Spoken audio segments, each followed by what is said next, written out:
அஸ்ஸலாமு அலைக்கும். இதில் வந்து உங்களுக்கான ஆர்கானிக், இன்ஆர்கானிக் இல்லை எங்களோட லவ் கெமிஸ்ட்ரி விகே சேனலில் வந்து போய் பார்த்தீங்கன்னா தெரியுமாடா, லைவ் வீடியோஸில் வந்து பாருங்கள். இன்றைக்கு ஜென்ரல் கெமிஸ்ட்ரி பார்ட் 2 எடுத்துருக்குறேன். இதை விட நாங்கள் ஆக்சிஜன் தளத்தை கம்ப்ளீட்டாக எடுத்துருக்கோம். இப்படி ஒவ்வொன்றும் இதில் வந்து பாருங்கள், இன்ஆர்கானிக் செமினார் ஃபுல்லாக எடுக்கப்பட்டிருக்குது. இந்த இன்ஆர்கானிக்கில் வந்து பார்த்திங்கன்னா 1 2 3 வந்து இந்த வீடியோஸில் நீங்கள் போய் பார்க்க வேண்டியிருக்கும். சரி, டே 3 வந்து இருக்குது இதில்.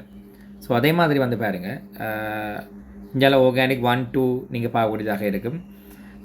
பங்கடு குணம் பார்க்கலாம். இதே மாதிரி வந்து பார்த்திங்கன்னா நியமிப்பினுடைய வீடியோஸ் கூட இங்கே பார்க்கலாம். Structure seminar, right, okay. எப்படி ஒவ்வொன்றும் இங்கே வேணுங்க. கைனடிக்ஸ் இருக்குது, 1 2 எனர்ஜெட்டிக்ஸ் இருக்குது. இதை விட ஒவ்வொரு எக்ஸாம் பாயிண்ட் எல்லாத்தையுமே வந்து நீங்கள் எங்களோட லவ் கெமிஸ்ட்ரி சேனலில் வந்து நீங்கள் பார்க்கக்கூடியதாக இருக்கும். லைவில் இவ்வளோ வீடியோஸும் வந்து உங்களுக்கு ஒவ்வொரு பாடங்களும் உங்களுக்கு போடப்பட்டிருக்குது.